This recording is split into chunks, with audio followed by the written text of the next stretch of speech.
हाँ भाई, क्या हाल है भैया। वेलकम टू एपिसोड ऑफ आज गंजी swag. This is episode number 41 और मुझे यकीन नहीं आ रहा है कि इतने अरसे से इतनी रेगुलरली बना रहा हूँ, अभी तक 41 पे ही पहुँचे और सब्सक्राइबर भी 62,000 तक ही पहुँचे। क्या है यार, 100K करें इसको। खैर, thank you so much for all the love and support.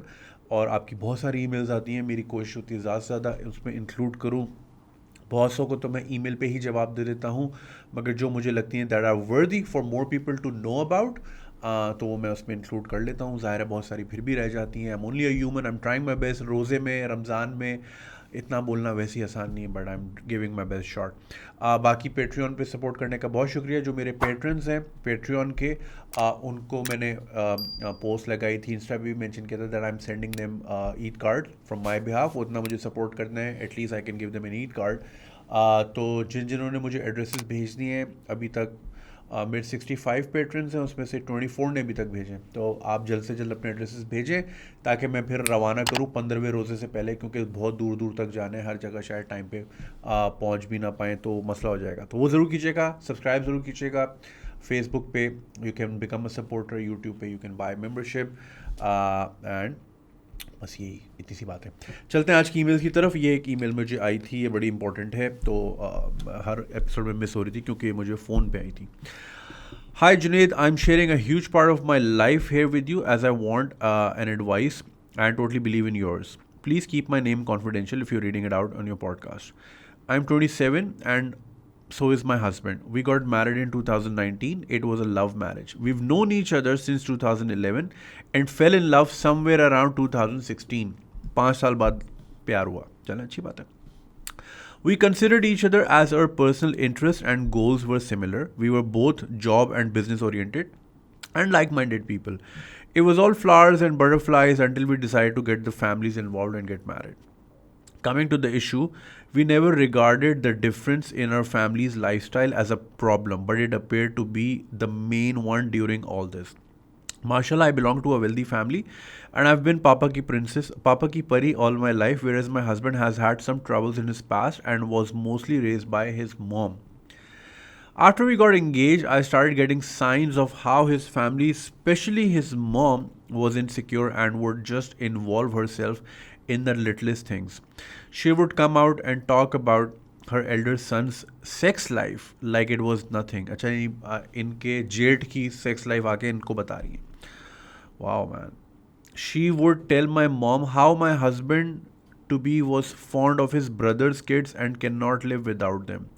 Cutting it short, there came a time when it was just 2 months to my wedding and my mom, curious of what are the लड़के वाले doing, क्या देना है, क्या करना है, पूछ लूँ ताकि बाद में बदनामी ना हो. She asked his mom about the jewelry they were supposed to give me and she never mentioned कि क्या देंगे. Upon forcing, she told कि आधा सेट सोना है और आधा सोने का पानी चढ़ा हुआ है. ये मतलब वो जो देते हैं ना, वही है ना शादी में जो दिए जाते हैं, है ना, वो इसी की बात हो रही है ना. After this, my mom, just being a mom, had a chat with my mother-in-law, telling her कि हम दिल का टुकड़ा दे रहे हैं, आप ख्याल रखिएगा. To which she responded कि मैं भी तो अपना बेटा दे रही हूँ, ये उतना ही मुश्किल है क्योंकि बेटे तो शादी के बाद पराए हो जाते हैं, बीवियों के हो जाते हैं. ना, तो बीवियों के ही होने चाहिए, और किसके होंगे भाई. My mom ignored it and talked about कि मेरी बेटी से कोई गलती हो तो माफ़ कीजिए. मतलब यार, ये देखे ना, शादी से पहले ही कितना डर होता है ना कि ये नहीं हो जाएगा, माफ़ कीजिएगा, दिल का टुकड़ा दे रहे हैं. इतनी इमोशनल ब्लैकमेलिंग क्यों होती है हमारे यहाँ यार. भाई शादी कर रहे हैं यार, ये लोग शादी करो, एंजॉय करो. ऐसे क्यों नहीं होता. डर डर के देखिए कुछ हो ना जाए, ये ना हो जाए, वो ना हो जाए. बे यार, दिस इज सो सैड. क्या बेटी से गलती तो माफ़ कीजिएगा. उसकी दोस्त उठ उठ क्या उठना बैठा उसका उसके दोस्त उसका उठना बैठना पहनना ओढ़ना, because I wear western and his family is conservative. थोड़ा अलग है तो देख लीजिएगा. My mother in law literally abuse and said कि ये अंडरवेयर में घूमे या कपड़े में, हमें क्या भाई. अरे यार, बुरी बात है. I mean, what even? My mom was so disheartened by all of this happening. I had decided and talked to my husband to be about conditions in my nikah, and he agreed to me writing those. Just to mention, my mother in law would lie to my husband to be about things my mom never said. अच्छा कि ये चीज़ें डलवा देने का नाम है मैं ना। Well, then came the time of our wedding, and we requested his family to send us the nikah to be filled by the bride. My God. Seemed like we had asked for their lives. It was such a drama. My mother in law shouted at my mom while they were on the phone, and I literally took the phone from her hand and said to her कि I want the nikah. To which she said, अपनी माँ से पूछ उसका हुआ था fill. Oh God. My Nana was a high court lawyer, so obviously her nikah was filled. I said, जी हुआ था. She said, हमारे पास तो नहीं होता. I was like, there's always a first time, so I want it. And she hung up. It was my Mayo day, and we had guests staying in our house. My dad literally told us कि शादी नहीं होगी अगर ये मिलेगा नहीं, अगर निकाहनामा नहीं मिलेगा तो शादी नहीं होगी. बिल्कुल सही है. He had to beg them for it, and then they sent it. I filled it. I filled in the conditions since I had gotten to know them a bit. I wrote the conditions on the basis only. No interference in her personal life, my earning to remain mine, right of divorce, a separate home if any of the condition was broken and so on. बिल्कुल सही है, contract है, ऐसे ही होना चाहिए, है ना भाई. हमने भी जब ये ऑफिस किराए में लिया था तो हमने ये बोला था कि भाई कोई इंटरफेरेंस नहीं होगी, ये नहीं होगा, हमारी वर्क टाइमिंग्स इस तरह की होती हैं. Do not expect, it's not a 9 to 5 office, it's जब से जब तक. सही है ना. तो ये तो बिल्कुल है, शादी भी कॉन्ट्रैक्ट है तो कॉन्ट्रैक्ट को कॉन्ट्रैक्ट की तरह ट्रीट करना चाहिए. ठीक है. All that my husband to be had agreed on. Anyways, when they came on the nikah, they weren't talking to us. उन सब के मुंह बने हुए थे. His mom, brother, bhabhi, and his sister. He doesn't have a dad. अच्छा. All of this passed. सब हो गया and we got married. If you think this was my story, no, this isn't. My story starts now. अबे तो कहानी शुरू हुई है. And this was just the background. ठीक है. So getting married to the love of my life, I never thought would be so stressful and difficult and emotionally draining. Being raised in a wealthy and educated family was the blessing and the thing I took for granted all my life. But after marriage, I just got to know why my parents used to say, शादी लड़के से नहीं उसके खानदान से होती है. My husband and I live in an apartment, a mom, brother, bhabhi plus 2 daughters and his sister. Acha. I knew their financial status before marriage. My husband had told me that, but what I didn't know was that they are the educated, uneducated people. The most insecure ones, to be honest. I don't have words to explain it. We went on our honeymoon on the 5th day of our wedding. We came back early as I got really sick and I had picked up some virus. My mother-in-law knew we were coming back as I was extremely sick. Yet she had cooked kadai for her son to have. There was literally no one to make me soup at his home. My mom literally had to come along with soup and some toasted bread, and she cried a river as this was the basic that one could provide with. My parents sent a maid who could give me food and everything. खैर वो time भी गुजर गया and then came the actual time जब सबके faces सामने आए. So whatever that comes in the house was controlled and brought by my mother-in-law. And I use to hate the fact कि घर के 3 बाथरूम्स में एक ही हार्पिक यूज़ हो रहा है. ओ गॉड यार, एक ही हार्पिक आ रहा है घर में, ये तो गलत है यार. हर कमोड के साथ एक होना चाहिए भाई. यार इस पर मैंने बाय द वे, ये मैं ऑफ टॉपिक जा रहा हूँ, मैंने इस पर पूरी वीडियो बनानी है कि भाई वॉशरूम कैसे यूज़ करते हैं. खुदा की कसम शर्म आ रही है बोलते हुए, लेकिन बनानी पड़ेगी क्योंकि नहीं आ रहा लोगों को. हगना सबको आ रहा है, साफ नहीं. अबे यार क्या है यार, किधर बैठे हैं हम लोग.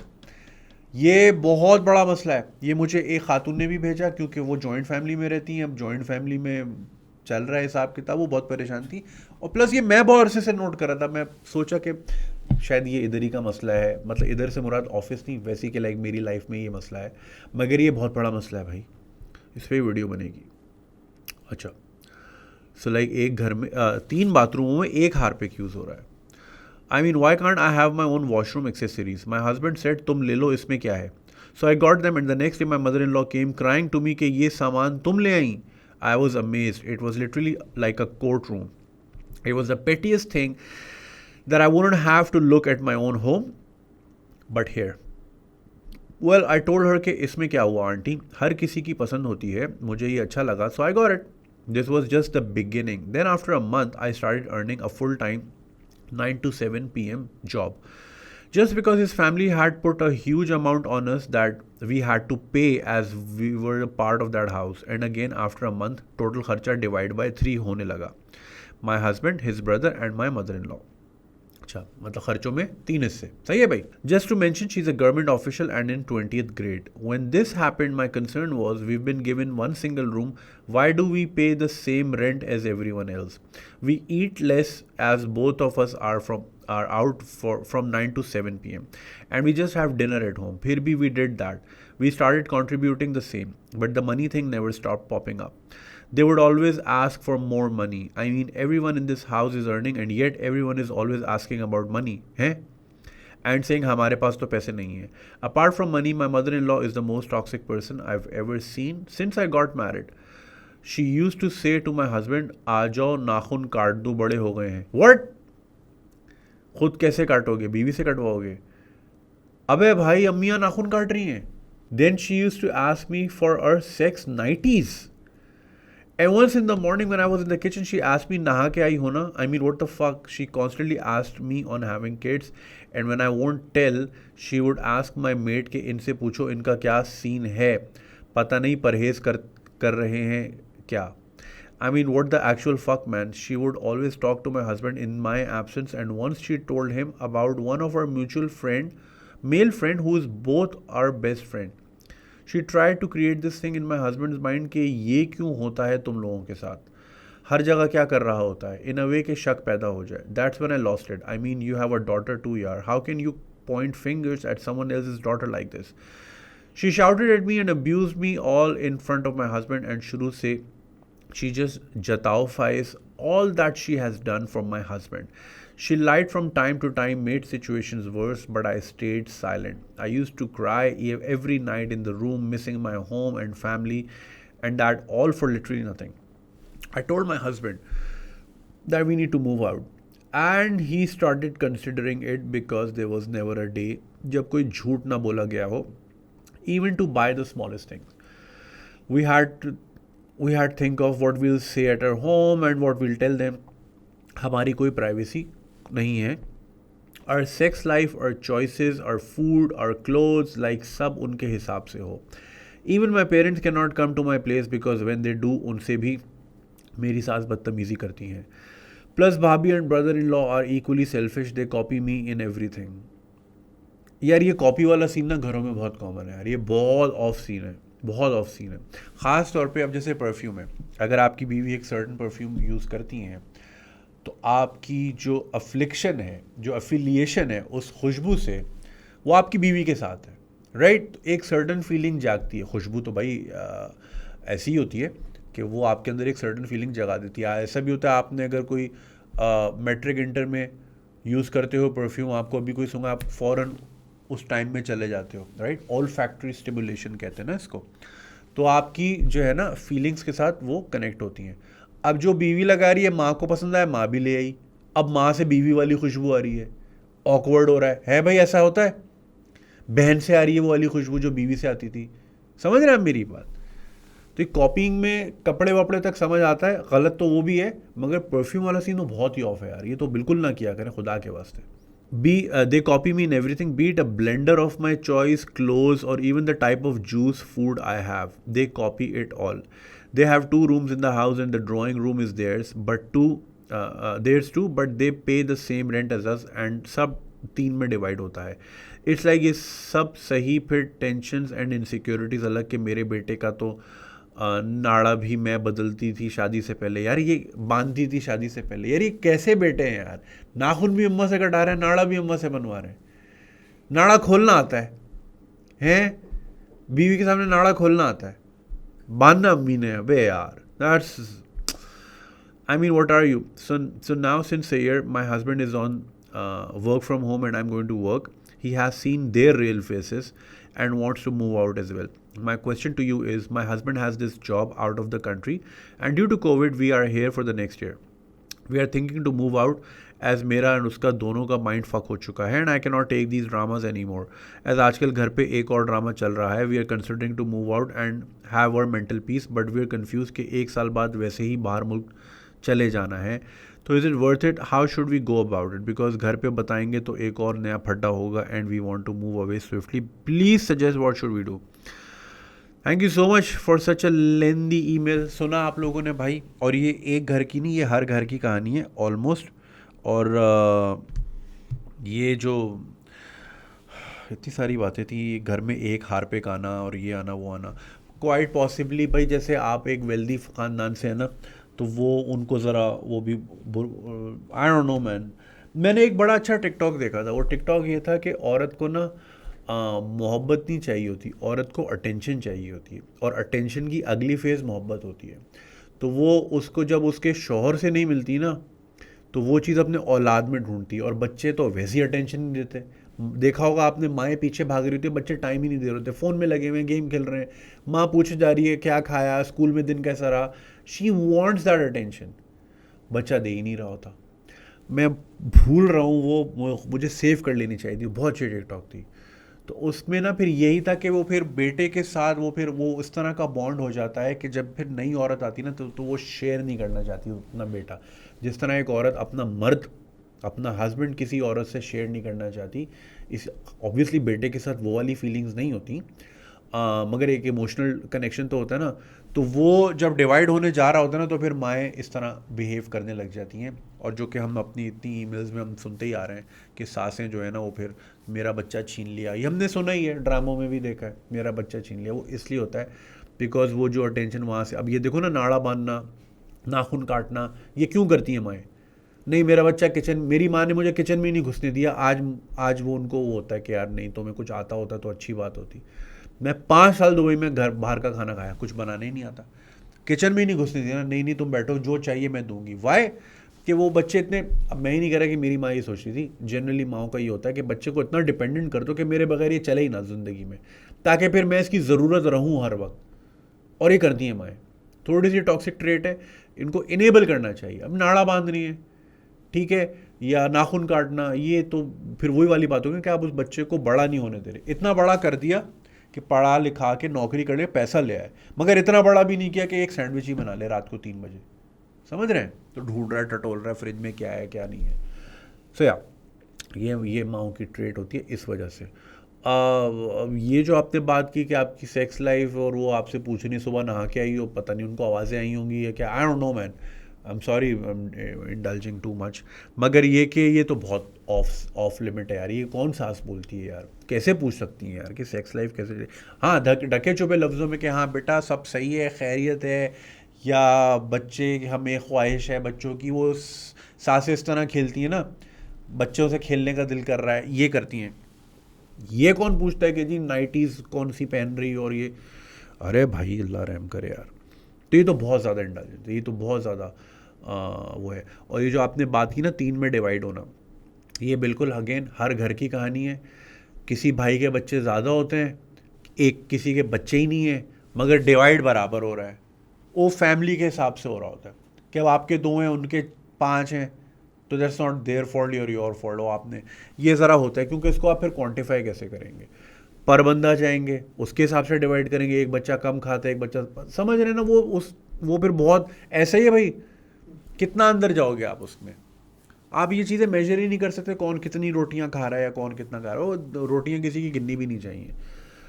तो उसमें आइडियली यही होता है कि जी फैमिलीज़ के हिसाब से, जैसे आपकी मदर इन लॉ का एक अकाउंट है, आपका एक अकाउंट है, आपकी फैमिली का और आपके जेठ की फैमिली का ना, तो ये तो ये तो होता है, ये कुर्बानियाँ, आई नो इट्स अनफेयर, मगर ये फिर इसी तरह चलता है, क्योंकि फिर वो आप कितना अंदर तक जाएंगे।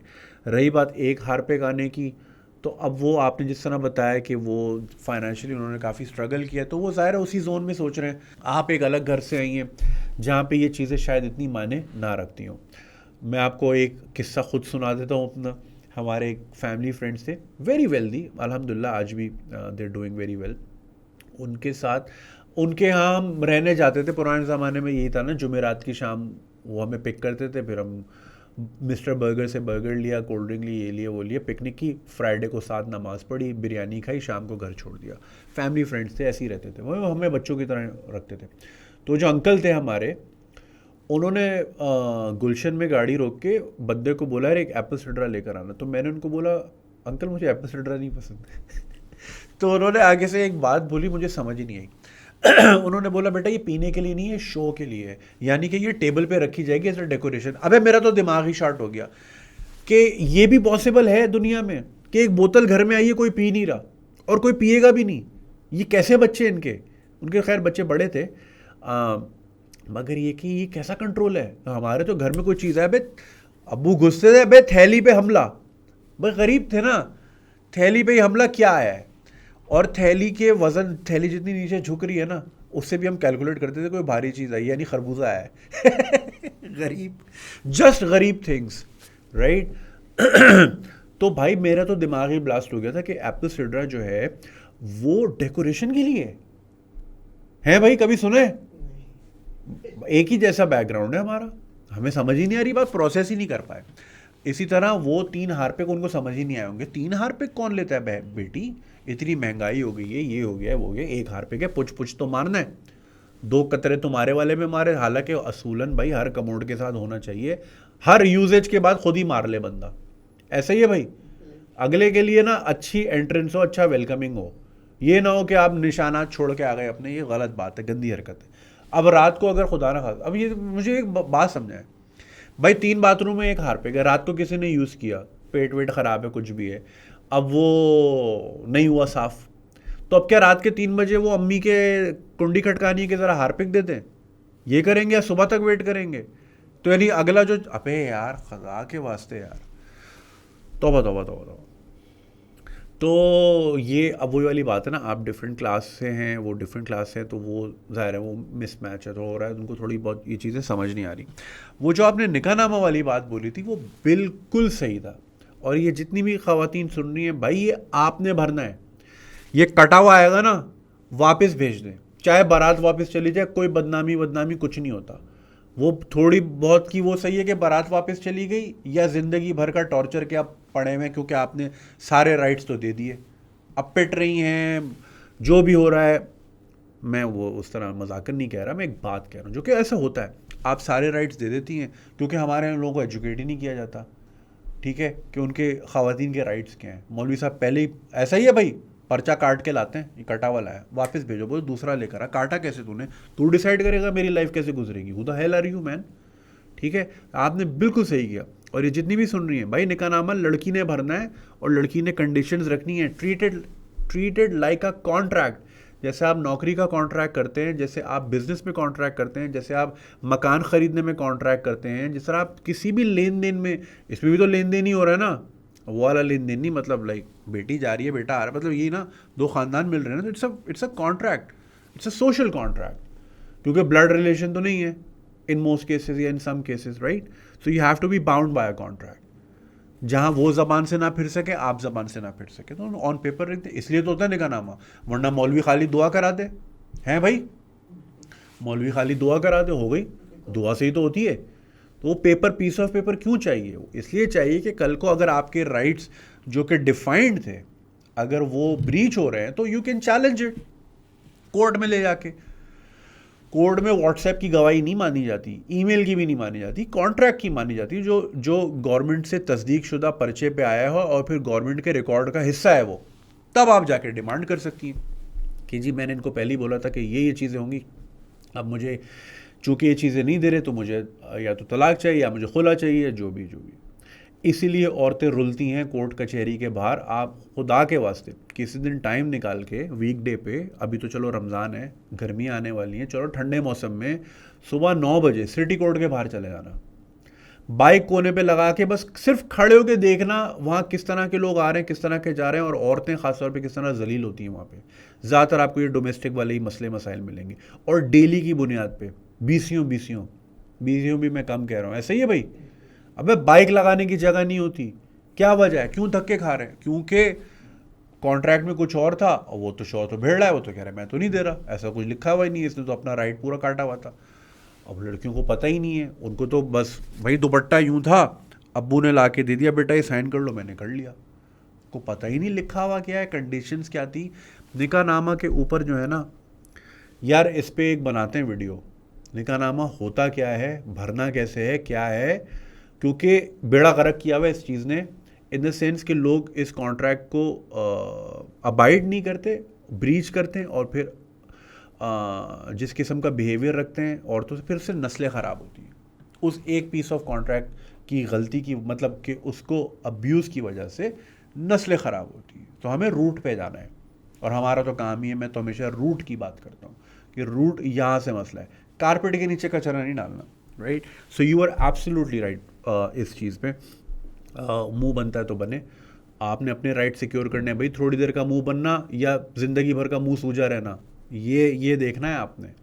थोड़ी देर के लिए मुंह बन जाए, बनता रहे, ज़िंदगी भर आपका मुंह ना सूजा रहे, समझ रहे हैं। तो आपने बिल्कुल ठीक किया। अब आपके मेन सवाल पे आते हैं कि 1 साल बाद आपके शौहर ने और आपने वैसे ही मुल्क से चले जाना है, लेकिन अब आपसे रहा नहीं जा रहा है यहाँ। तो वो 1 साल का जो टॉक्सिसिटी है ना, वो आपको वक्त से पहले, आपको पता है स्ट्रेस आपको बूढ़ा कर देता है, स्ट्रेस आपकी एज कम कर देता है, वक्त से पहले बूढ़े दिखने लगते हैं आप।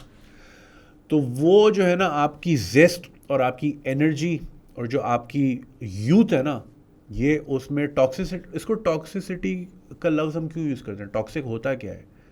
गंदा लिक्विड होता है ना, वो जो जहर जिसको कहते हैं, राइट। आपके अंदर इतना जहर अगर भर जाए तो आपके अंदर फिर क्या रहेगी, मोटिवेशन क्या रहेगी?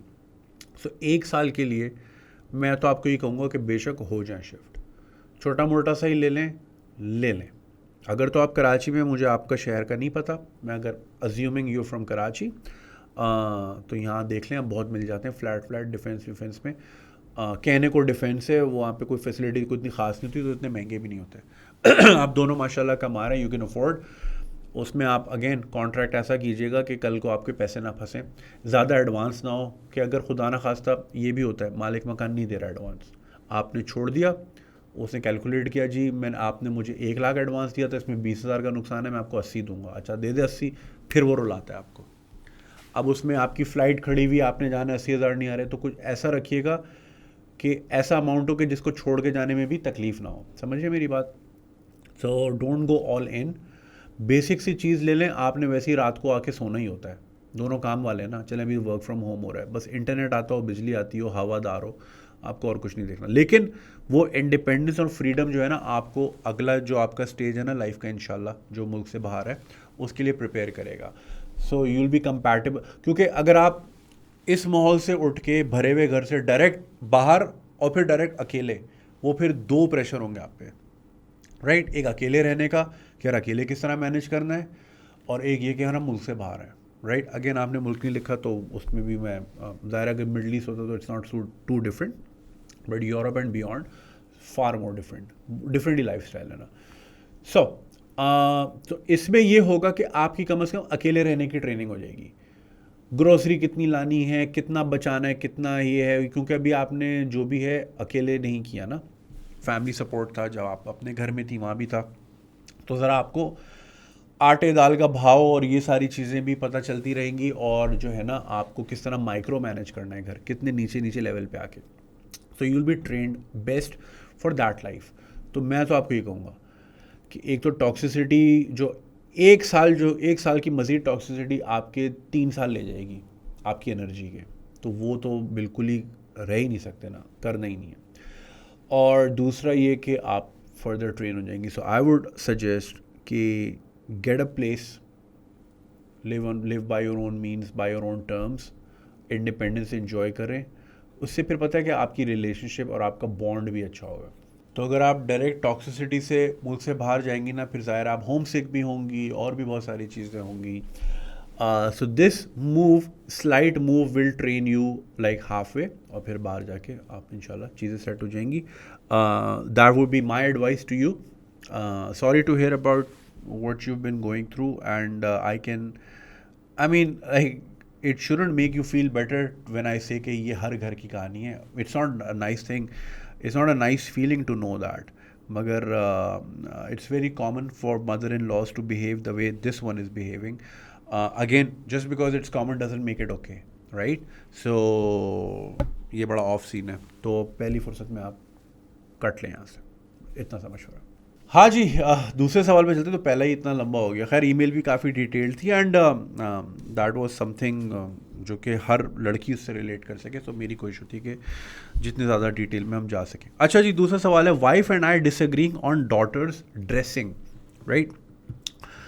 Dear Ganji Swag, I hope this email finds you well. I really appreciate what you do through your videos. I'm currently living in a small European country that I will not name, with my wife of 15 years and our 3 children, a son and 2 daughters.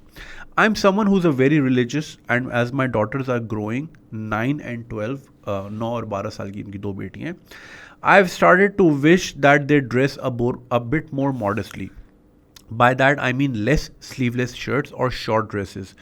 I would never force them to dress a certain way, but when we go shopping, I've stopped buying them clothes that are revealing, and I also ask them to slightly cover up when we go out if they are wearing shorts or dresses. My wife is vehemently opposed to this, however, and stresses that I should allow the girls to dress how they want, as it is a form of expression. She says that if the girls wish to dress modestly, they should decide that on their own. As being told what to wear by family can result in a lot of insecurities and a lack of confidence. Our opposite views on this topic have led us into many arguments, and our marriage is not doing well as a result. Any advice would be highly appreciated. Thank you. So basically एक साहब हैं, Europe के एक छोटे से मुल्क में रहते हैं जिसका उन्होंने नाम नहीं शेयर करना चाह रहे थे। That's perfectly fine. 15 साल की उनकी शादी है, उनके 3 बच्चे हैं, 1 बेटा और 2 बेटियां। अब जैसे जैसे बेटियां बड़ी हो रही हैं तो इनको थोड़ा कंसर्न हो रहा है, क्योंकि खुद बहुत रिलीजियस है। इनको कंसर्न ये हो रहा है कि बेटियां जो कपड़े पहन रही हैं वो ज़्यादा रिवीलिंग ना हो। तो इन्होंने जब भी उनको शॉपिंग पे लेके जाते हैं तो कोशिश होती है कि स्लीवलेस या शॉर्ट ड्रेसेस ना हो। बेगम बहुत मुखालिफ हैं इसके। वो कह रही है कि जी इससे बच्चों में इनसिक्योरिटी आती है, लैक ऑफ कॉन्फिडेंस आता है, because clothing is a form of expression. तो वो जो है ना, इसकी वजह से इनकी बहुत लड़ाइयाँ हो रही। तो वो पूछ रहे कोई एडवाइस। अब इसमें बात ये है कि आप दोनों गलत नहीं हैं, दोनों अपनी जगह बिल्कुल सही हैं। आप एक सर्टन अच्छा, आपने ये मेंशन नहीं किया कि आपकी बेगम कहाँ की हैं। ये अगर मेंशन करते तो मेरे लिए बहुत आसानी हो जाती। अज्यूमिंग कि जिस मुल्क में आप हैं, मैं ये अज्यूम कर रहा हूँ for the sake of the argument कि वो वहीं की हैं, चाहे पाकिस्तानी ही क्यों ना हो, वो वहीं की हैं, वहीं पली बड़ी हैं, तो वो एक सर्टन माहौल में पली बड़ी हैं। तो हम अज्यूम कर लेते हैं इस चीज़ को। तो वो आप एक ज़ाहिर है डिफरेंट कल्चर से आप गए हैं, आप एक different set of values carry कर रहे हैं, क्योंकि आपने for the longest part of your life जिस तरह ख़वातीन को देखा है, दे कवर अप देमसेल्व्स वगैरह वगैरह, जिस तरह पाकिस्तान में या दूसरे मुस्लिम कंट्रीज़ में तो खैर नहीं, टर्की वर्की सब नहीं देखा हुआ है भाई, टर्की तो भाई सो थियोक्रेटिक मुस्लिम या कंजर्वेटिव मुस्लिम कंट्रीज हम कह लेते हैं, अगर बांग्लादेश हो गया, पाकिस्तान हो गया, सऊदी अरेबिया वगैरह वगैरह, राइट। तो ज़ाहिर है आप वो वैल्यूज़ लेके गए। वो अज्यूमिंग कि अगर वहाँ पली बड़ी हैं, वो एक डिफरेंट सेट ऑफ वैल्यूज़ की हैं, वो अपने लिहाज से वो सही हैं, आप अपने लिहाज से आप सही हो, दोनों गलत नहीं हो। मसला गलती ये देखें, क्रॉस कल्चरल मैरिजेस में यही मसला हो जाता है, यहीं पे आके बात अटक जाती है, क्योंकि आप इंसान जितना भी वो हो जाए ना, वो अपनी रूट्स को नहीं छोड़ना चाहता। ज़्यादातर लोग, कुछ होते हैं दे गो ऑल इन, वो तो फिर पोर्क भी खाने लग जाते हैं, और मतलब लाइक वो कहते हैं जी ये तो हमारी लाइफ ही नहीं थी, हमारी लाइफ तो ये। वो एक बहुत टाइनी माइनॉरिटी होती है, मैं एक जनरली बात कर रहा हूँ। उसमें ज़्यादातर लोग देखें, आप कुछ भी हो जाए, इंसान अपनी रूट्स नहीं छोड़ता, ठीक है। मैं अगर अपनी मिसाल दूँ, मैं अपनी मिसाल इसलिए देता हूँ क्योंकि मैं उसकी गारंटी भी लेता हूँ ना, क्योंकि वो मेरे साथ हो। अब जैसे कि मैं ज़ाहिर है जिस एक कंजर्वेटिव घराने में और एक कंजर्वेटिव मुल्क में पला बड़ा हूँ, तो शराब को बड़ी ममानियत थी, तो मेरे उसमें जहन में इनग्रेन हुई थी ये बात, और की गई थी कि ये बिल्कुल नो गो एरिया है, ठीक है। सिगरेट तक ओके है, नशे वशे बिल्कुल नहीं। उसका ये हुआ कि मैं मुल्क से बाहर भी रहा, और मुल्क से बाहर ट्रैवल भी बहुत करता हूँ। फ्रिज के अंदर इतनी रखी हुई थी, कमरे में होता हूँ, कोई देखने वाला नहीं, कोई पूछने वाला नहीं, सिवाय अल्लाह के कोई नहीं देख रहा। बस वो एक अल्लाह का ही देखना जो है ना, वो फिर डर लगता है, तो मैं नहीं जाता सिर्फ वो मैं फिर कहीं भी चला जाऊँ दुनिया में, मेरी जो रूट्स हैं मैं उनको नहीं छोड़ना चाहता, और मैं उधर ही हूँ। You get what I am saying? तो आप अपने हिसाब से बिल्कुल सही हैं, वो अपने हिसाब से सही है। अब वो जो पॉइंट कह रही है ना, अब ऑब्वियसली हमारी चूँकि ज़्यादातर ऑडियंस पाकिस्तानी है, तो वो उनको मैं बात समझाता हूँ। वो ये है कि जैसे कि उन्होंने कहा कि clothing is a form of expression, और आप अगर किसी के ऊपर ठूसेंगे ना चीज़ें किसी भी किस्म की, चाहे वो तालीम हो ज़बरदस्ती की ठूसी हुई, या ज़बरदस्ती का आप माइंड सेट हो, इंसान होता ही रेबेलियस है, और टीनेज तो एज ही ऐसी होती है कि मुझे जो दिया जा रहा है, अगर मुझे किसी चीज़ से रोका जा रहा है, दैट मीन्स उसमें कुछ है जो मुझे रोक रहा है, राइट। और मुझे एक फ़िल्म याद आती है, मैं उसका हमेशा नाम भूल जाता हूँ, मुझे नाम बल्कि कभी याद नहीं रहता, मुझे हमेशा उसका एक सीन याद है। वो a British movie, star world पे बहुत आती थी वो मूवी, स्टार मूवीज़ पे बहुत आती थी, राइट। उसमें होता ये था कि वो हिजाबी फैमिली, एक फैमिली थी, पाकिस्तानी फैमिली थी या बंगाली फैमिली थी, वेरी कंजर्वेटिव, हिजाबी, यूके में रहते हैं। अब वो अपने कॉलेज जाती है, अंदर से वो होती है पूरी हिप किस्म की, because she wants to move around that hip circle. वहाँ पे हिजाब विजाब नहीं एक्सेप्ट करते, राइट। तो वो उसके बाद छोटी सी फोर्ड की, एक फोर्ड की नहीं, स्कोडा, छोटी सी स्कोडा उसके पास होती थी, वो उसको चलाती थी। एक हिल के पास वो गाड़ी रोकती थी, और फिर हिल में जाके वो अपनी उतारती थी बुर्का, अंदर उसकी जीन्स और टी शर्ट पहले से ही होती थी, वो अपना स्कार्फ उतारती थी, और फिर कॉलेज जाके फुल बाल वाल यूँ करके अपना घूमती थी, वापस आती थी, फिर उस हिल पे रुकती थी, वहाँ पे आके पूरा अपना बुर्का वुर्का पहन के और फिर स्कार्फ लगा के और घर जाती थी, राइट। सो आप जब इतना फोर्स करते हैं ना, बच्चे तो रास्ता ढूंढ ही लेते हैं, वो तो ढूंढ ही लेते हैं रास्ता कहीं ना कहीं से। उससे होता ये है कि फिर वो डबल ज़िंदगी गुजार रहे होते हैं, एक ज़िंदगी घर वालों के लिए और एक ज़िंदगी बाहर के लिए। उसमें फिर जो है ना, बच्चा अगर वो दो ज़िंदगियाँ जीने लगे ना, अब आप खुद बताएं ना, आपको अगर एक्ट करना हो, घर में आप कुछ और है, बाहर कुछ और है, खैर वैसे मोस्ट पाकिस्तानीज तो ऐसे ही हैं, बाहर कुछ और है, घर में कुछ और, मगर अगर आपको फोर्स किया जाए आपको पूरा लाइफस्टाइल, कि बाहर का लाइफस्टाइल ही कुछ और है, अंदर का कुछ और है, तो आप एक, आपका कॉन्फिडेंस ही शैटर हो जाएगा। तो then you will start to feel like you are not good enough in what you believe in by yourself. तो वो फिर ज़ाहिर है आपके लिए डेट्रीमेंटल साबित होता है। अब जैसे इन्होंने, आपकी बेगम कह रही हैं कि it's a form of expression and that's true. हाँ, उसमें ये है कि इसका ये भी मतलब नहीं है कि जस्ट बिकॉज आप एक यूरोपियन कंट्री में रहते हैं तो देन फिर अब आप रूट्स ही छोड़ दें and people can go all इन, ये भी गलत है। इंसान को अब ये जो है ना, ये सिखाना आपका, ज़ाहिर है आपका काम है, आप बेटियों को थोड़ा सा माइल करें इस तरफ और प्यार से। मोहब्बत जो है ना, वो बहुत सारी चीज़ें कर देती है, आपके काम आसान कर देती है। Love wins a lot of battles. अगर आप उनको फोर्स करेंगे तो दे विल बिकम रिबेलियस, और फिर वो भी वही करेंगी जैसे मैं वो फिल्म का बता रहा था, स्कोडा वाली बाजी। ये आप ज़रा गूगल, मैं ढूंढ के ज़रा इंस्टा पे लगाऊंगा ये सीन, ये आप लोगों को दिखाऊंगा, तो वो फिर वो हो जाएंगे, तो वो भी गलत है, वो फिर उनका कॉन्फिडेंस शार्टर हो जाएगा। आप उसमें ये डिफाइन कर सकते हैं कि भाई आप इस लिमिट के आगे आप नहीं जा सकते, ठीक है, it is a form of expression, if this is what you like wearing, ठीक है, बट मेरे यहाँ पे डिसएग्रीमेंट है, ये भी आप याद रखना। मुझे इस चीज़ का जवाब समझ नहीं आ रहा टू बी ऑनेस्ट, क्योंकि इसमें बात वही मैंने जैसे शुरू में ही कही कि गलत आप भी नहीं है लेकिन गलत वो भी नहीं, वो अपने रूट्स और अपने कल्चर और अपनी सराउंडिंग के हिसाब से बात करिए, आप अपने हिसाब से बात कर रहे हो, it's just that you happen to be in that environment, you know what I am saying. तो ये सीन है।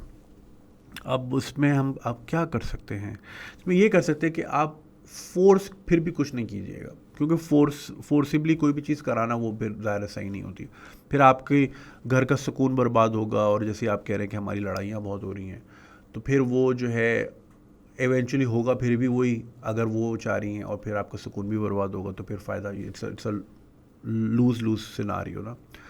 तो कोई ऐसा करें, या तो कोई, मुझे समझ नहीं आ रहा क्या जुम्मे को ये पहने, वो भी नहीं, I really don't know to be honest. मैंने इसको एड्रेस सिर्फ इस पॉइंट ऑफ व्यू से किया, सिर्फ आपको ये बात समझाने को कि गलत आप भी नहीं है, गलत वो भी नहीं है, मगर इसका सोल्यूशन क्या है वो मैं खुद इस चीज़ से एक काम कर सकते हैं। बहुत सारे हमारी ऑडियंस जो है वो ओवरसीज़ पाकिस्तानी भी हैं, आप अपने एक्सपीरियंसेस से जो आपने ख़ुद फेस किए हों वहाँ पलते बढ़ते, या आपके अगर बच्चे हों तो आप ज़रूर कमेंट में मेंशन कीजिएगा, ताकि ये कि उनकी वो, क्योंकि देखिए मैं जो हूँ ना, मैं तो नहीं रहता वहाँ, और मैं, मेरा टू बी ऑनेस्ट कोई एक्सपीरियंस नहीं है बाहर रहने का, बाहर फैमिली रेस करने का। ज़ाहिर है मेरी बीवी है, उसके बच्चे हैं, ठीक है, मगर मेरा पर्सनल एक्सपीरियंस नहीं है।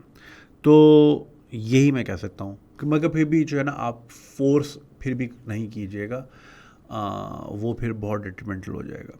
और आप जिस माहौल में, फिर वहाँ पे फिर बच्चे जो है ना, अगर रिबेलियस हो गए तो 18 के बाद फिर वो खुदाफिज़ी ना कर देना, ऐसे भी नहीं चाहिए। ये बड़ा ख़तरनाक होता है देसी फैमिलीज़ के लिए वहाँ सर्वाइव करना, क्योंकि वो एक सर्टन वैल्यूज़ इनकलकेट करना चाह रहे होते हैं बच्चे, वहाँ जहाँ बड़े हो रहे होते हैं कहते हैं भाई यहाँ तो सीन ही कुछ और है, आप क्या बात कर रहे हो।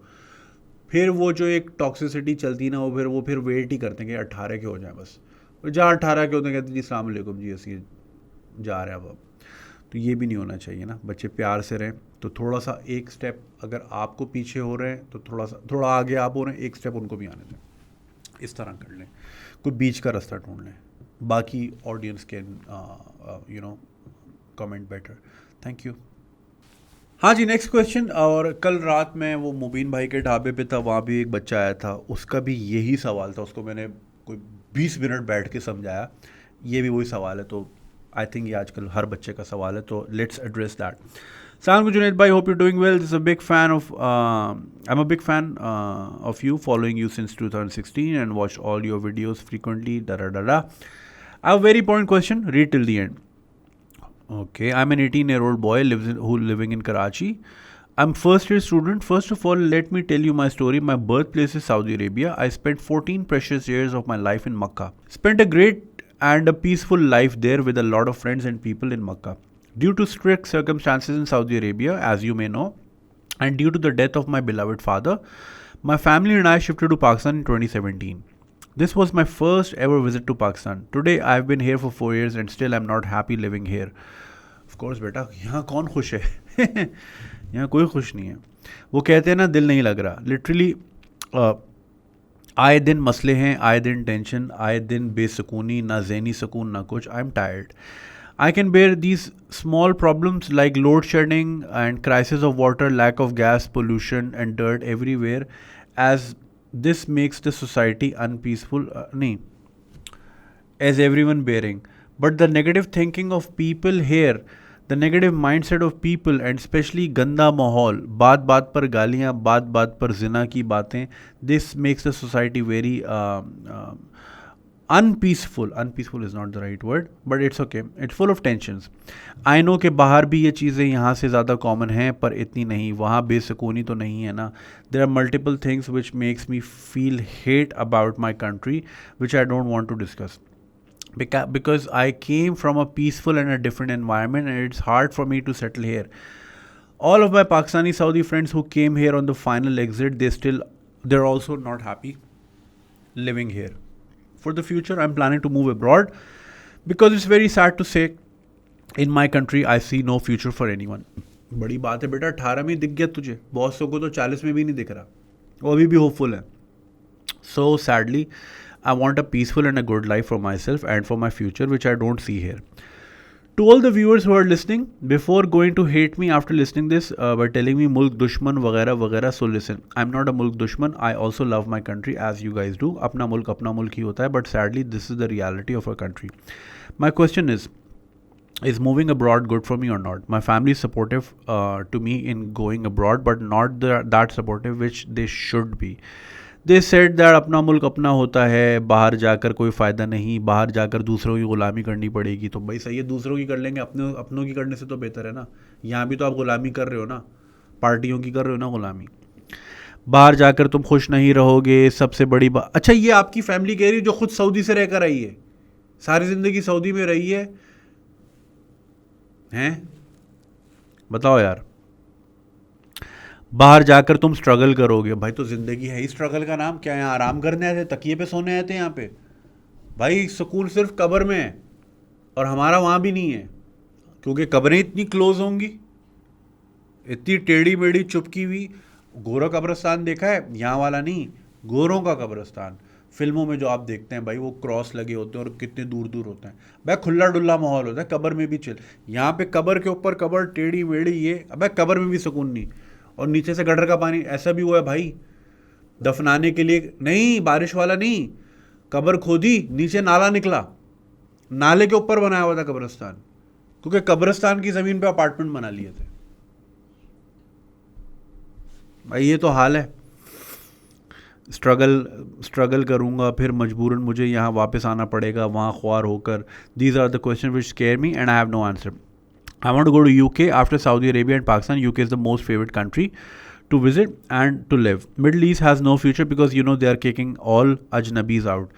How is UK? You lived in UK? खैर बेटा मैं रहा नहीं हुआ, बस ये कि आना जाना लगा रहता. I want to know your opinion about UK. Good to live or not? I will not go there as a metric or interpass, but I will go in any country after completing my education and as an educated person.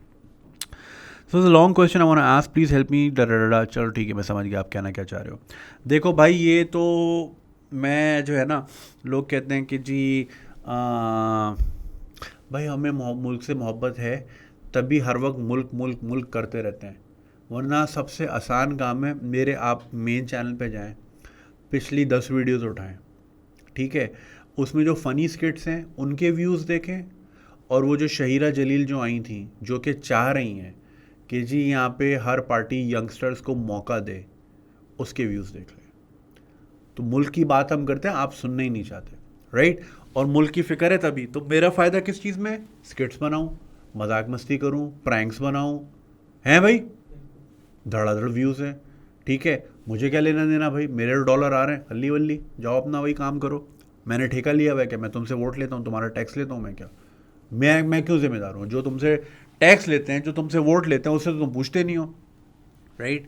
तो ये मुल्क दुश्मनी नहीं होती कि अगर आप बोल रहे हो कि जी सड़कें ख़राब हैं. It's because you want things to improve. ये तो मोहब्बत ही हुई ना. बाप क्यों डांटता है बेटे को कि ज़्यादा देर वीडियो गेम पे नहीं अब तो खैर वो दौर ही ख़त्म हो गया. ज़्यादा देर बाहर नहीं बैठना, गलत लड़कों में नहीं बैठना. क्यों? मोहब्बत है. They want the best out of you. तभी केयर है, तभी पूछते हैं. वरना ऐसे भी होते हैं, बाप को पता ही नहीं, माँ अलग किटी पार्टी में, बाप शीशा पी रहा है, बच्चे मासी पाल रही है. भरा पड़ा है हमारी सोसाइटी में आजकल ऐसा बच्चा. ऐसा ही है. तो मोहब्बत है तो हम बात करते हैं. जिसको आप लोग कहते हो कि यहाँ हर वक्त क्रिटिसाइज करते रहते हैं, यहाँ सब अच्छा है. तो अगर ये अच्छा है तो भाई आपको बहुत मुबारक हो, आप दुनिया के बेहतरीन मुल्क में रहते हो, जहाँ पे है ना 4 डंडे वाले पूरा मुल्क हाईजैक कर ले, 2000 बंदा पूरा मुल्क ब्लॉक कर दे भाई, खल्ली वल्ली. ये लेवल है आपका. आओ यार, क्या बात करते हो. तो भाई सुकून तो नहीं है. और मैं तो हमेशा कहता हूँ भाई, अल्लाह मियाँ ने आदरा काट तो नहीं भेजा था कि बेटा इधर ही रहना. तो आप जाओ बाहर, अल्लाह की पूरी दुनिया है, एंजॉय करो. ज़िंदगी एक बार मिलती है बेटा, कोड़ कोड़ के यहाँ जीते रहोगे सारी ज़िंदगी, बिजली पानी गैस की लाइनों में गुजर जाएगी. कुछ अपने लिए भी अच्छा सोचो, अपनी आने वाली नस्ल के लिए भी अच्छा सोचो. और जो बोलते हैं बाहर जाके दूसरों की ग़ुलामी, भाई तो यहाँ अपनों की ग़ुलामी से बेहतर है बंदा दूसरों की कर ले. कम से कम वहाँ राइट्स तो मिलेंगे, अच्छे सैलरी तो मिलेगी, अच्छा आपको हेल्थ केयर तो मिलेगा, इंफ्रास्ट्रक्चर तो मिलेगा, पब्लिक ट्रांसपोर्ट तो मिलेगी. यहाँ बैठो ना बस में, ज़रा लग पता जाएगा. ये जितने बोलते हैं ना, आके एक बार मेरे साथ बस का सफ़र कर लें, आ जाएं मिनी बस में, D7 में बैठते हैं. कहाँ से निकलती है? लांडी से. कहाँ तक जाती है? औरंगी जाती है शायद. आ जाए, एक दिन आ जाए, ना कोरोना हुआ. अबे कोरोना फेफड़ों में डीजल भर जाएगा तुम्हारे, ठीक है ना. So we all deserve a peaceful life, जो कि हमें यहाँ नहीं मिल रही यार. मेरा दिल करता है मैं वॉक करूँ, करके दिखाऊँ, वॉक करूँगा. अभी प्रेस क्लब के बाहर, नहीं अब तो 6 बज गए, 4 बजे प्रोटेस्ट हो रहा था कि गाड़ियाँ बहुत चोरी हो रही हैं. और ये वो शहर है जहाँ पे इतनी लॉ इन्फोर्समेंट एजेंसीज़ यहाँ पे काम करती हैं, और ये आपके मुल्क का फाइनेंशियल हब है, जहाँ पे किसी को नहीं. अभी हम यहाँ बैठे हैं, बैक ऑफ द हेड ये मेरी गाड़ी के कोई कान ना निकाल के चला गया साइड मिरर, क्योंकि ये कॉमन है. ये तो हाल है, पीस ही नहीं है. तो भाई नोबडी डिजर्व दिस लाइफ, ठीक है ना. आपको नहीं मिल रहा पीस. और वैसे भी मैंने पहले भी बोला हुआ, मिडल ईस्ट वाले यहाँ रह ही नहीं सकते, क्योंकि मिडल ईस्ट आपको बहुत स्पॉइल कर देता है यार. गाड़ी से उतरना नहीं पड़ता, चाय भी आती है, ग्रोसरी भी आ जाती है, सामान भी आता है, ठीक है ना. बकाला के बाहर जाके रोको, बंदा आके सब चीज़ देता है. AC से उतरना ही नहीं पड़ता आपको. From that life to this life, जहाँ गाड़ी लगाने की जगह नहीं है, बनाते ही नहीं है. सो नहीं भाई, कोई सीन नहीं है. और ये एक्सपेक्ट करना, और अभी जो हालिया वाक़यात हुए इसके बाद अगर आप अभी भी एक्सपेक्ट कर रहे हो कि हम कुछ बन जाएंगे, तो अब आपकी भूल है. मैं ऑलरेडी आई एम 37 and 3/4. तो अब तो अपनी ज़िंदगी में कुछ होता हुआ नहीं दिख रहा, राइट. जब तक ये चल रहा है, अदरवाइज़ मूव आउट. तो मैं भी सबको ये बोलूँगा कि ख्वाब की दुनिया में रहने से बेहतर है इंसान हकीकत की दुनिया में रहे. और आपकी हकीकत ये है कि जब किसी का दिल चाहे, आप अपने राइट्स के लिए रोते रहो, गवर्नमेंट आपके साथ है ही नहीं. आप बोलो मुझे अच्छी सड़क, मैं क्या करता हूँ, ट्रैफिक टेल्स क्या है कि भाई लाइनें खींच लो, पार्किंग की लगाने की तमीज़ सिखा दो, रोड में कोई डिसिप्लिन ला दो. रोए जा रहा हूँ, कितने सालों से बना रहा हूँ ना, मतलब इस तरह की वीडियोस कि गाड़ी कैसे चलानी है, नहीं कर रहे. 4 डंडे लेकर अभी मैं आऊँ, हुकूमत मेरे साथ बात भी करेगी. मैं पुलिस वाले भी मारूँ, पुलिस वाले कत्ल करूँ, फिर भी हुकूमत मुझसे बात करेगी, और घंटा मुझे अरेस्ट नहीं कर सकती. यही है. तो यहाँ शरीफ आदमी का कोई लेना देना नहीं. शरीफ आदमी बिल्कुल फारिग है इस मुल्क में, राइट। यहाँ पे अगर आप बदमाश हैं तो आप कामयाब हैं। तो शरीफ आदमी, अगर आप शरीफ हैं तो आपके यहाँ गुजारा हो ही नहीं सकता, आपको रहने ही नहीं देंगे यहाँ पे, माहौल आपको फोर्स करेगा कि आप भी तो गलत काम करें, राइट। सो ये सीन है।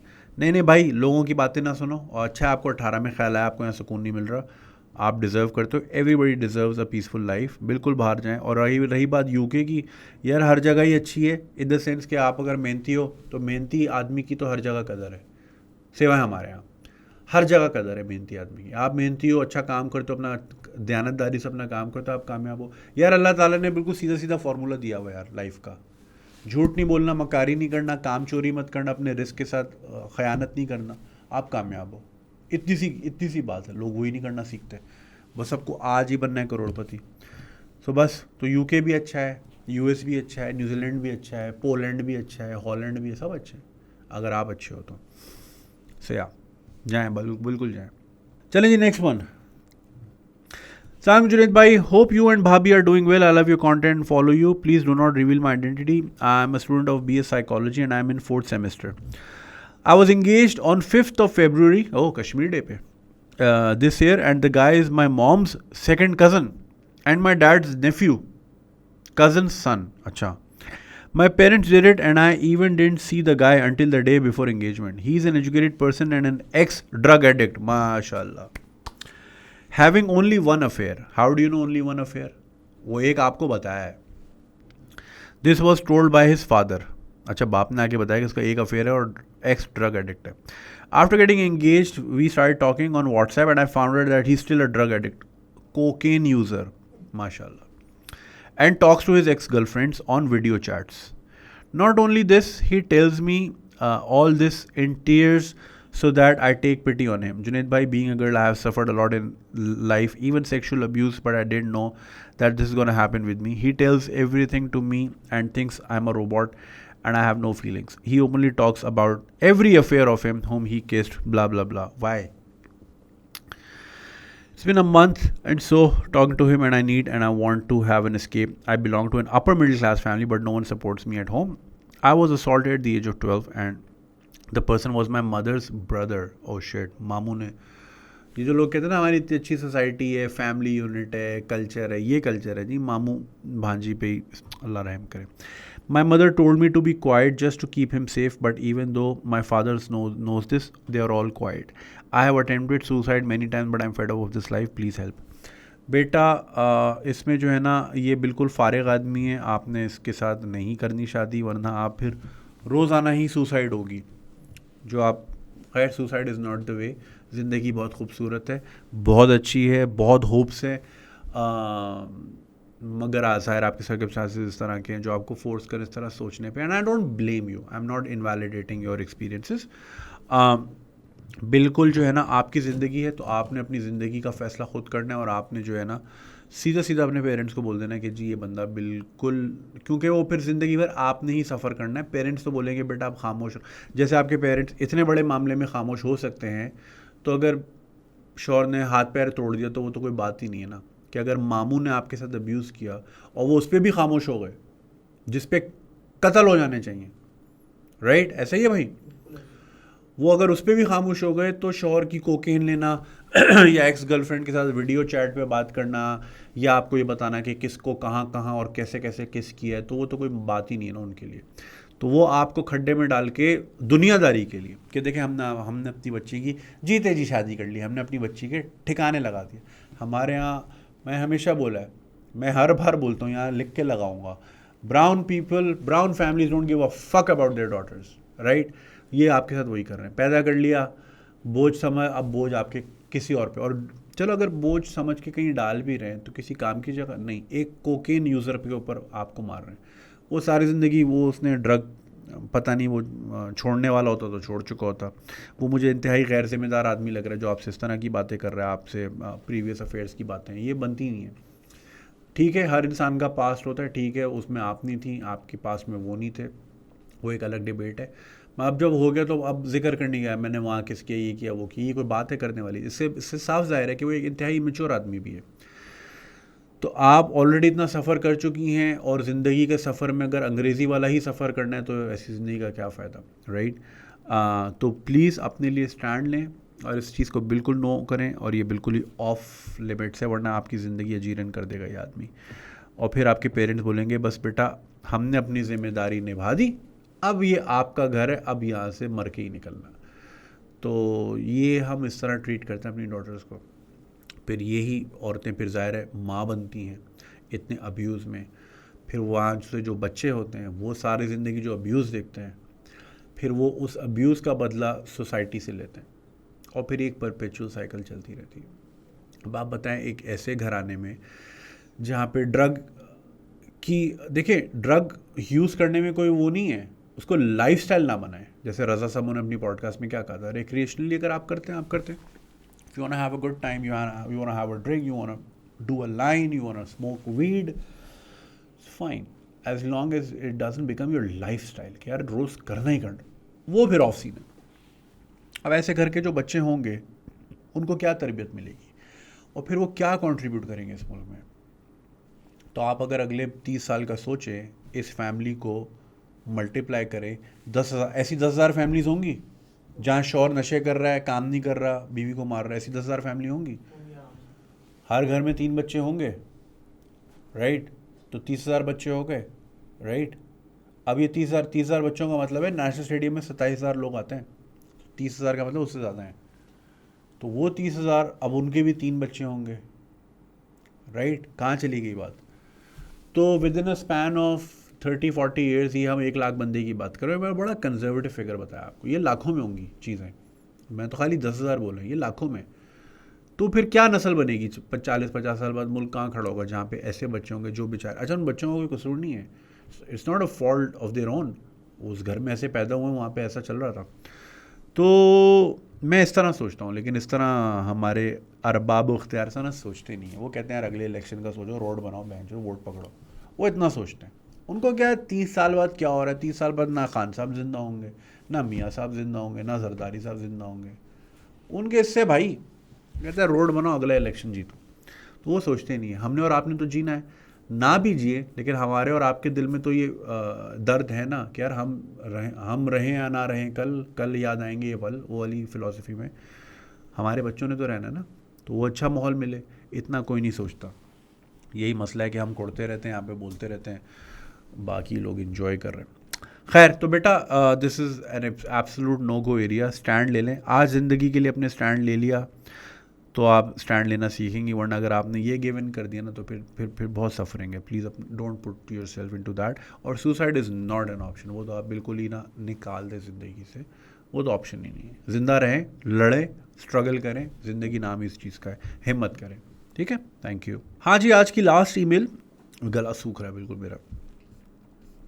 Assalamualaikum sir, I hope you're doing well. Not sure this email will pass by your eyes among the gazillion ones you receive, but I'll give it a shot. Good that you did. It finally did. I am a 20-year-old female who has a plethora of wrong decisions that have been made in my life till now, and I can't share this with anyone, so I need a piece of advice from you. First of all, you're only 20, and whatever wrong decisions you made, it's an experience. गलती पहली बार को गलती नहीं कहते, वो तजुर्बा होता है। एक ही गलती को बार बार दोहराना वो गलती होती है, ये देखा है। तो रॉन्ग डिसीजंस कोई बात नहीं, एट 20 तो सभी लेते हैं इस तरह के डिसीजंस, कुछ कोई बात नहीं। Moreover, now I see no direction where I should lead my life. I start from the beginning. I had my schooling done in Pakistan International School in Jeddah, and till 18 I've lived my life in Jeddah. Till my 6th grade I was an average student. From 7th till the 2nd year I started having problems focusing on my studies. Later on I was self-diagnosed that I was suffering from ADHD, and my parents didn't believe that I had an issue with me. I got more into extracurricular activities like speeches, basketball, netball, and other sport-related activities. Despite having educated parents, all the good books, guides, and a tuition being provided to me, I still couldn't do well in my matric exams. The real story starts from where when I was about to start college, I started suffering from severe anxiety on which subjects I should choose. Being a below average student, I didn't have any other choice than doing FA initially. I chose to do psychology, then shifted to fine arts. then chose psychology. Again, amidst all this, my parents didn't know how extremely confused I am. I told my mom that I have trouble studying and I knew I had some mental issue. My mom ignored this, saying कि मैं पढ़ना नहीं चाहती और and तुम कोशिश करो ठीक हो जाएगा. Along with this getting shit marks in metric, my father was extremely disappointed and would often scold me. He never saw the trophies and certificates I won while struggling between which subjects to choose, and 3 months passing by to studying psychology. I knew the options to get into uni would be limited if I do my FA. I asked my mom if I can do ICOM. She stared at me and said, "Maths नहीं आती तुम्हें ये कैसे करोगी?" I shut up and continued doing sports and other stuff. I had a lot of interest in arts and my friends would get their artwork done by me. Fast forward to 12th grade, being finished. Since I was good at arts, I wanted to do a business and I knew it would work because many people loved my aesthetic. My parents ignored me on this. After that, I knew graphic design had everything that I've dreamt of to study, learn. I tried in different universities, 3 of them in Islamabad, and got rejected by all 3. Couldn't apply in Lahore because my parents didn't want me to live in a hostel and didn't trust my Dadiyal with me, so I went back to Jeddah, having a 52 percentage in my inter. My dad was again disappointed and scolded me and asked my mom to let me give my improvement exam so that I have a better chance to get into universities and stay there for 1 year so that I can start a business and pay my fees or at least bear my own expenses and let me try for graphic next year. They didn't hear me again and sent me back to Pakistan in my Nanial, where I applied again and got into Bahria University, Islamabad for economics. I decided I'll do my best here. And as I got in, I always looked for someone to believe in me and found a guy who was from Dubai doing BBA. Initially showed that he's supportive as fuck, but was the most insecure person I've ever known. He stopped me from starting a blog, a YouTube channel, starting a business, participating in clubs, and even going out with friends so I could make contacts and the places where I was living in my Nanial. Made the toughest for me to live there by using me and blaming me for the bullshit they did themselves. I was alone. I'd cry from waking up till I slept. Now I'm in my 5th semester. I have a 3.5 GPA. That's nice, but don't know what to do with my degree. I'm trying to get rid of this guy, but I don't know how to, and I see no scope in Pakistan of this degree. I told my teacher about it. He himself is a PhD in economics and was struggling in Pakistan and is waiting for this pandemic to be over so he could leave Pakistan. That guy I was with killed me from the inside, and now I feel lifeless and remorse over these decisions. Please, Junaid, sir, help me with what I should do. Beta, first of all, this is like, my sincere advice. आपने ना कहीं भी full stop नहीं लगाया. You've written a very nice email. It reflects that you have a good command over the language. However, preposition का इस्तेमाल करना सीखें, क्योंकि ये फिर ज़िंदगी में बड़ा काम आता है, क्योंकि कल को आपने ज़ाहिर है ईमेल्स भी लिखनी होंगी अपने क्लाइंट्स को बिजनेस के लिए वगैरह वगैरह. So you should appear impressive, right? And I say this out of pure concern and out of love. ठीक है, बुरा नहीं मनाइएगा. मैंने एक बार पहले भी एक को कहा था, उन्होंने आपने भी ना एक ही पैराग्राफ में पूरी ईमेल कर दी, तो उन्होंने भी इसी तरह भेजी थी, नहीं आपके 2 पैराग्राफ. तो उनको फिर मैंने बोला था कि आप इस तरह फॉलो करें, तो उन्होंने 2-3 चीज़ें वीडियोस देखी और उसके बाद जो ईमेल देखी, इट वाज सो नाइसली क्या कहेंगे उसको, स्ट्रक्चर्ड, कि मेरा दिल खुश हुआ, right? And I want you to do the same. ठीक है. और आपका आई हर जगह स्मॉल है. आई एम श्योर आपको जल्दी फ़ोन से टाइप किया होगा, बट लाइक ठीक है इन चीज़ों को. दूसरी चीज़ ये, मैं लड़कियों को यही कहूँगा, stop dating guys who are in their 20s. उनको कख नहीं पता ज़िंदगी का, लाइफ का, उनको अपना नहीं पता. आप उनके उस पर रह के अपने ख्वाब जो हैं किल करती हैं. Stop dating guys in their 20s. आप 20s की, लुक फॉर समवन एल्स. अब जाहिर है सबकी अपनी अपनी प्रिडिलेक्शंस होती हैं. Not everyone is into older guys. I am not suggesting कि सब यही करें. मैं एक बात कह रहा हूँ, आपको कोई भी अच्छा लग सकता है, आपको अपना क्लासमेट भी अच्छा लग सकता है, दैट्स परफेक्टली फाइन। हाउएवर, रही बात ज़िंदगी के मामलात की, वो जो आपको कह रहे हैं कि यूट्यूब चैनल नहीं बनाना, उससे पूछो बेटा तू खुद क्या करता है, तूने आज तक 1 रुपया कमाया है जो तू मुझे रोक रहा है कि तुम काम नहीं करो? तू who the fuck are you? You get what I am saying? इस वजह से, राइट? हाँ, कोई अच्छा लगे तो वो अपनी बात है, लेकिन ज़िंदगी के आपने जो है ना फैसले उस चवल के चक्कर में करने जो कि समोसे के पैसे अपने बाप से लेकर आता है, वो बताएगा आपको कि ज़िंदगी कैसे गुजारनी है। तू खुद तो सीख पहले, राइट? तो ये अपने आप को, सो आई कैन सी, देखें, not everyone is suppose to be, मैं ख़ासतौर पे जो पेरेंट्स अगर सुन रहे हैं ना, देखें, अगर बच्चा इस तरह आपको कंसर्न लेकर आए ना, तो ये डांट डपट वपट ना ये ना किया करें, उसका कंसर्न सुने। आप उसका कॉन्फिडेंस शैटर करते हैं, आगे कहते हैं नहीं नहीं नहीं कुछ नहीं होगा, तुम मुंह बना रहे हो, तुमसे ये नहीं होगा, तुमसे वो नहीं होगा। ये ना नेगेटिव अफर्मेशन निकाल दें अपनी ज़िंदगी से, और बच्चों को बोले कि yes you can do it, और कॉन्फिडेंस लाएं बच्चों के अंदर, ठीक है? तो हर बच्चा जो है ना वो क्लास में नंबर 1 आने के लिए नहीं आया इस दुनिया में। कुछ लोग होते हैं who are destined to do other things, right? अब जैसे I can clearly see this girl जिनकी ये ईमेल है, she wants to be a graphic designer, और उनमें होगा भी, और ये कितना कुछ उससे कर सकती थी, बिज़नेस रन कर सकती थी वगैरह वगैरह। एक तो घर के प्रेशर ने ज़बरदस्ती यहाँ डाला हुआ है कि वो इकोनॉमिक्स पढ़ रही है, और उनका अपना जो टीचर है जो पीएचडी है वो खुद भागना चाह रहा है पाकिस्तान से, राइट? पाकिस्तान में क्या स्कोप है इकोनॉमिक्स का? तो दूसरा, स्कोप और no scope, she didn't want this in her life in the first place. इनको तो ग्राफिक डिज़ाइनिंग करनी थी, दूसरी चीज़ों में जाना था, तो फिर तो बात ही नहीं रही ना। ज़बरदस्ती का आप किसी को डॉक्टर बना दोगे तो वो फिर क्या करेगा?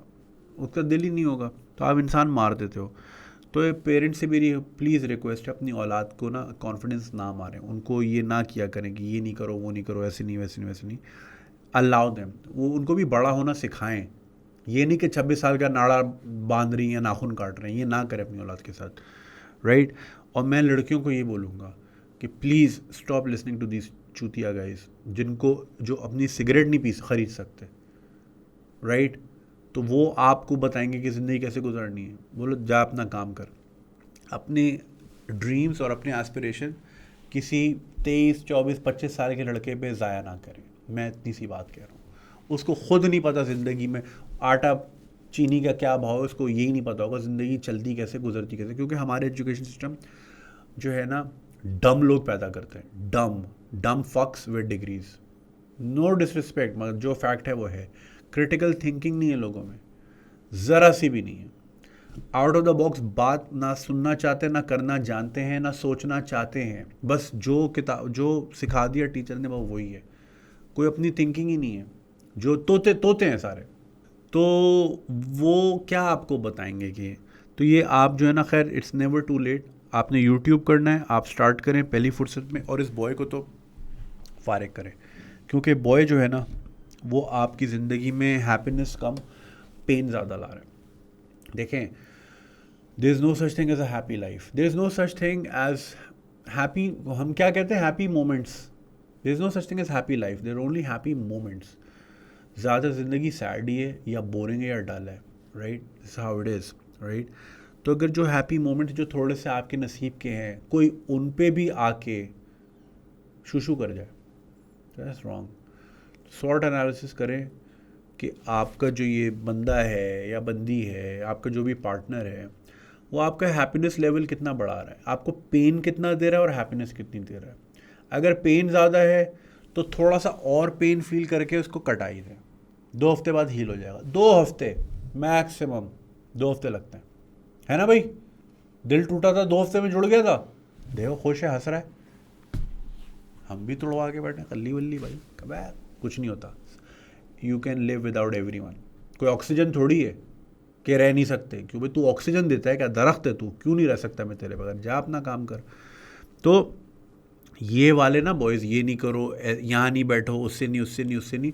उसको बोलो कि भाई डम फक, मैं भी जो हूँ ना इतनी उम्र की हूँ, मैंने भी इतनी दुनिया देखी है, मैं पढ़ लिख के यहाँ तक आई हूँ, मुझे भी शऊर है।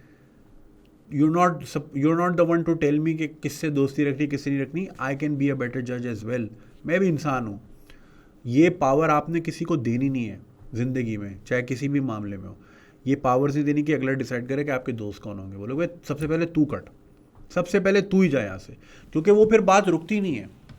इसकी मिसाल ये है कि आज सड़कों पे आए फ्रांस बंद करो, अगर फ्रांस वाला निकल गया तो बोलेंगे अगर मैं फ्रांस निकलवा सकता हूँ तो मैं हॉलैंड वाला भी निकलवा सकता हूँ। वो फिर आएंगे सड़कों पे, बोलेंगे अब हॉलैंड वाला निकलवाओ। फिर जब हॉलैंड वाला भी चलेगा बोलेंगे यार हम फिर ब्रिटिश एम्बेसडर भी निकाल सकते। और चीज़ें रुकती नहीं हैं। एक बार आपने किसी को अलाउ कर दिया ना कि अच्छा इसके साथ नहीं बैठूँ, मैं नहीं बैठूँगी, फिर बोलेगा उससे भी दोस्ती ख़त्म करो, उससे भी करो, उससे भी करो, उससे भी करो। वो फिर आपको अपना मोहताज कर लेगा और फिर वो बोलेगा आप अब किधर जाएगी, इसका तो कोई है ही नहीं, क्योंकि आप सबको कटा चुकी होंगी। नोबडी विल लाइक यू कि यार ये बॉय की वजह से हम सबको छोड़ गई है तो भाड़ में जाइए। जिस तरह बॉय लड़की की वजह से सारे दोस्त छोड़ देते हैं, उसकी कोई इज्जत नहीं होती, फिर उसके बाद कोई नहीं होता जाने को। सो ये तो सीन ही ऑफ है। आपने ये वाली पावर किसी को नहीं देनी। तो बेटा आप जो है ना पहले इनसे जान छोड़ाएं। इन्होंने आपको हैप्पीनेस नहीं देनी। इन्होंने सिर्फ आपको, पाकिस्तानी मर्दों ने ना औरत से प्यार करना नहीं सीखा, उसने औरत को कंट्रोल करना सीखा। क्योंकि उसने घर में भी यही देखा कि मेरा बाप कैसे मेरी माँ को कंट्रोल करता था, या मेरा भाई मेरी भाभी को कैसे कंट्रोल रखता है, तो मैंने भी यही करना है। प्यार करना इन्होंने सीखा ही नहीं, और ये समझते ये प्यार है।